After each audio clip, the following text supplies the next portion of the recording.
जालना जिल्ह्यात पोलिसांचा वाळू माफियांवर सर्जिकल स्ट्राईक. 24 तासात 2 कोटीहून अधिकचा मुद्देमाल जप्त. अवैध वाळू वाहतुकीवर पोलिसांचा बुलडोजर. 16 आरोपीवर गुन्हे, 11 वाहने जप्त. जिल्हाभर धडक मोहीम. वाळू माफियांचे कंबरडे मोडणारी पोलिसांची मोठी कारवाई.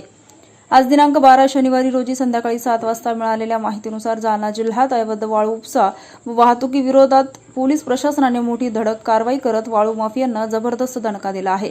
जिल्हा पोलीस अधीक्षकांच्या मार्गदर्शनाखाली राबवण्यात आलेल्या विशेष मोहिमेत अवघ्या 24 तासात तब्बल 2,11,68,000 रुपयांचा मुद्देमाल जप्त करण्यात आला.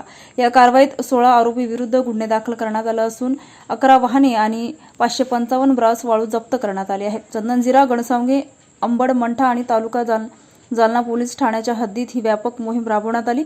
अवैध वाळू वाहतूक, साठवणूक आणि चोरी रोखण्यासाठी पोलिसांनी एकाच वेळी विविध ठिकाणी छापेमारी करून मोठ्या प्रमाणात कारवाई केली. चंदनझिरा पोलीस ठाण्याच्या हद्दीत अप्पर पोलीस अधीक्षक विक्रम साळे यांच्या उपस्थितीत 2 ठिकाणी कारवाई करण्यात आली. या मोहिमेत 27,50,000 रुपयांचा मुद्देमाल जप्त करण्यात आला. गणसावंगे आणि स्थानिक गुन्हे शाखेच्या संयुक्त पथकाने भेंडाळा शिवारात अवैध वाळू वाहतूक करणारा भारत बेड कंपनीचा हायवा टिप्पर पकडला. या कारवाईत 20,25,000 रुपयांचा मुद्देमाल जप्त करण्यात आला. अंबड पोलीस ठाण्याच्या हद्दीत अवैध वाळू वाहतूक करणाऱ्या वाहनांवर कारवाई करून 5,08,000 रुपयांचा मुद्देमाल जप्त करण्यात आला.